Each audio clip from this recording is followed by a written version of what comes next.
Pessoal, algo muito grave está acontecendo com o Ethereum nesse exato momento. Eu acredito que estamos diante de um grande risco dele cair na colocação das criptomoedas e de passar a ter oscilações mais distantes do Bitcoin.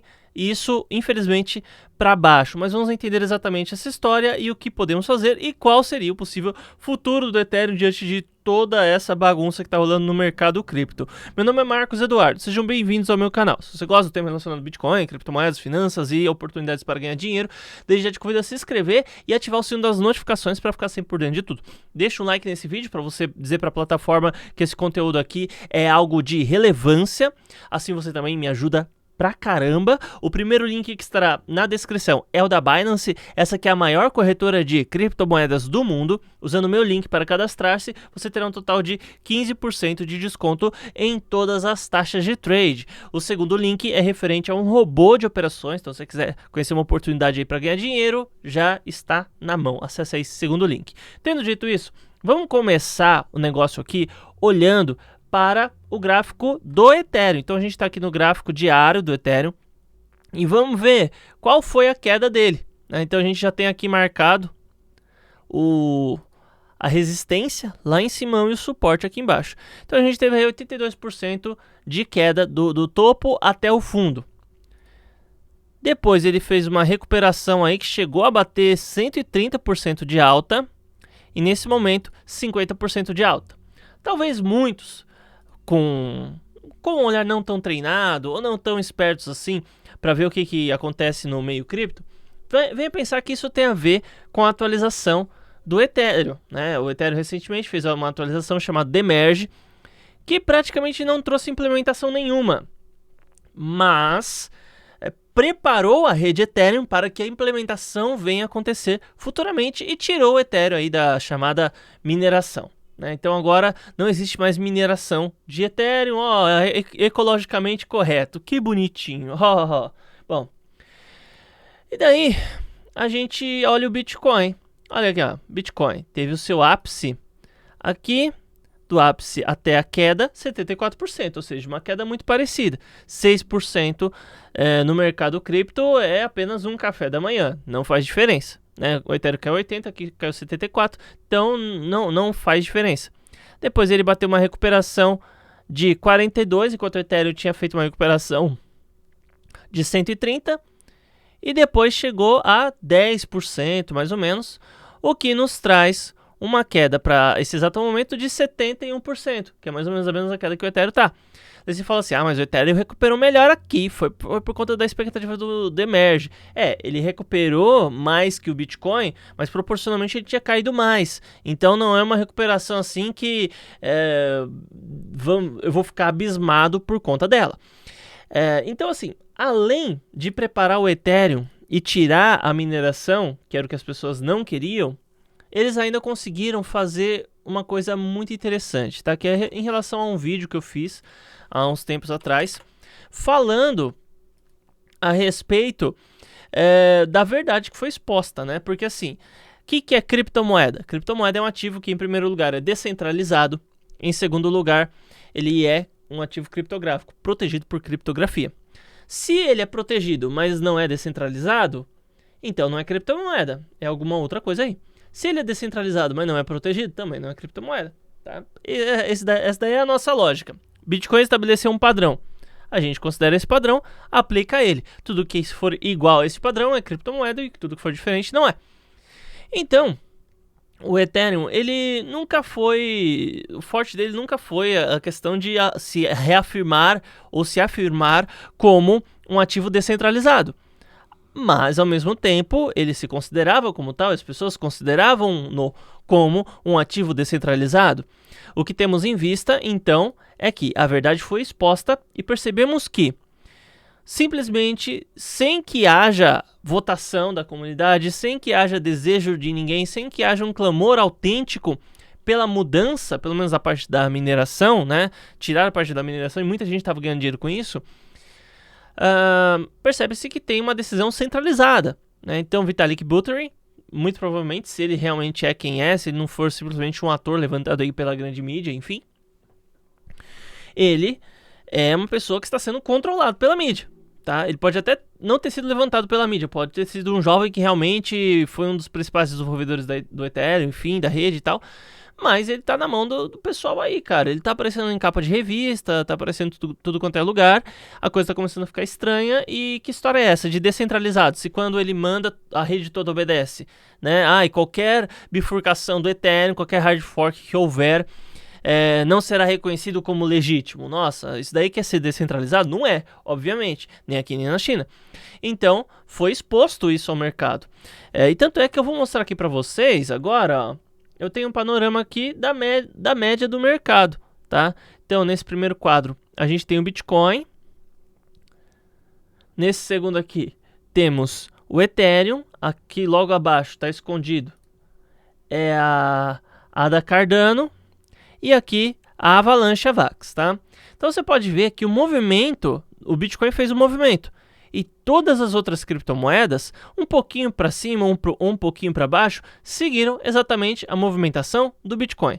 Então, com isso, o que a gente percebe? É que não importa, de verdade, não importa a respeito de qual criptomoeda estamos falando. Todas, até esse exato momento, estão sujeitas ao Bitcoin. Mas agora que vai aparecer aí mais um pulo do gato para a gente prestar muita atenção. Eu vou compartilhar com vocês aqui uma matéria da Saori Norato que saiu no portal do Bitcoin. Ó, as baleias de Ethereum fizeram um grande... Opa, vamos para cá, agora vamos para esse lado. As baleias de Ethereum fizeram um grande movimento de venda nas últimas 5 semanas, despejando no mercado 3,3 milhões de Ethereum nesse intervalo de tempo. E de acordo com a empresa de dados Blockchain Sentiment, a quantidade de Ether vendido era equivalente a 4,2 bilhões de dólares ou 22 bilhões de reais na cotação da criptomoeda, isso lá no sábado, enfim, dia em que a análise foi feita. A venda das criptomoedas partiu de endereços mantidos por tubarões e baleias de Ethereum, investidores que possuem de 100 a 1 milhão de Ethereum sob gestão, entre setembro e outubro. Na análise do Sentiment, esse despejo aconteceu após um prolongado período de acumulação por esse grupo de grandes investidores que coletivamente adquiriram 2,2 milhões de Ethereum por 8 semanas. Era temido Como era temido pela comunidade, o movimento contrário aconteceu após a fusão. A atualização na qual o Ethereum trocou de mecanismo de consenso para adotar o Proof of Stake. Então era o Proof of Work, virou Proof of Stake, que desbloqueou a parte do Ethereum travado em stake na Beacon Chain. Bom, então o que aconteceu? Muita gente estava acreditando, tinha travado o Ethereum na esperança de que ele fosse valorizar, que isso fosse valorizar ele de forma extrema. E na verdade, tudo que foi conseguido, tudo que eles conseguiram é fazer com que o Ethereum só tivesse uma queda ligeiramente mais baixa do que a média das outras criptomoedas. Ah, Marcos, mas então não compensa mais comprar Ethereum, Ethereum não serve para mais nada. O que a gente fala a respeito do Ethereum? Olha, do meu ponto de vista, Ethereum para mim é tão valioso quanto BNB, quanto ADA Cardano, quanto Avalanche e todas as outras criptomoedas, todas as altcoins, né? Ou seja, toda criptomoeda que não é o Bitcoin. Para quem não sabe o que é altcoin, altcoin é tudo aquilo que não é cripto, mas não é o Bitcoin. Então o Ethereum é tão valioso quanto todas as outras. Ele está entre as top. Então se for para você comprar, ele vai valorizar? Vai. Assim como todo o mercado. Bitcoin vai subir? Puxa todo mundo. Daí as moedas terão valorizações acima da valorização do Bitcoin. Se o Bitcoin cair mais, todas vão ter uma queda acima. Ou seja, vão cair ainda mais do que o próprio Bitcoin. Então o Ethereum simplesmente só vai fazer aí parte do bolo. Então... a gente entra aqui no CoinMarketCap, o Ethereum é só mais uma. Gente, o Ethereum trouxe aí a ideia revolucionária, né? Se bem que a palavra revolucionária não é ideal para esse caso, mas ok, vamos usá-la. Ele trouxe a revolução dos contratos inteligentes e tal, mas cara, qualquer criptomoeda dá um pau aí no Ethereum e já era. Você pega a ADA Cardano, você pega até a Solana que está todo dia sendo hackeada, né? Bem melhor que o Ethereum. A Avalanche Avax, ó, a Avalanche está em 18º lugar agora também, dá um couro no Ethereum. Então assim, cara, pra que serve o Ethereum se tem muitas opções melhores? Muitas outras opções melhores. Então não faz o menor sentido. Ele tem o que a gente chama de adicional, o que eu chamo assim. Adicional de senioridade. É o quê? Ele chegou antes de todo mundo. Então ele tem uma espécie de respeito aí do mercado. Ele faz parte da lembrança de quando as pessoas pensam em criptomoedas. Se você for listar, alguém chega na rua e fala assim pra você: fala 5 criptomoedas. 99% de certeza você vai falar assim: ah, Bitcoin, Ethereum e... Você vai pensar em Ethereum, tá? Você vai pensar. Assim como era o caso da Litecoin. Litecoin também estava lá no topo e tal, só não desenvolveu como a gente esperava, mas ainda assim, quem é das antigas e chegar para a pessoa e falar assim, fala aí 5 criptomoedas, a pessoa vai falar Bitcoin, Litecoin, Ethereum, não sei o que, não sei o que. Então assim, Ethereum tem esse adicional. Ele vai valorizar? Vai valorizar junto com o Bitcoin se o Bitcoin valorizar. Ponto. Não tem o que conversar. É isso, cara. É isso. Mas vai ter implementação, mas tem muitas outras opções melhores. Para que usar Ethereum especificamente? Né?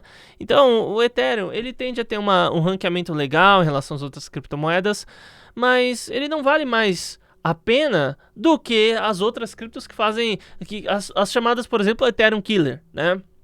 Eu sei que a galera que faz parte das comunidades, eu interajo plenamente com a comunidade da Avalanche, né? Eu conheço a galera que trabalha aqui no Brasil e tal, inclusive um dos representantes pessoalmente e tudo.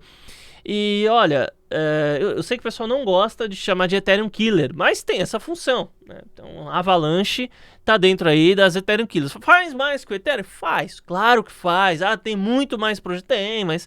né? Solana também, Ethereum Killer.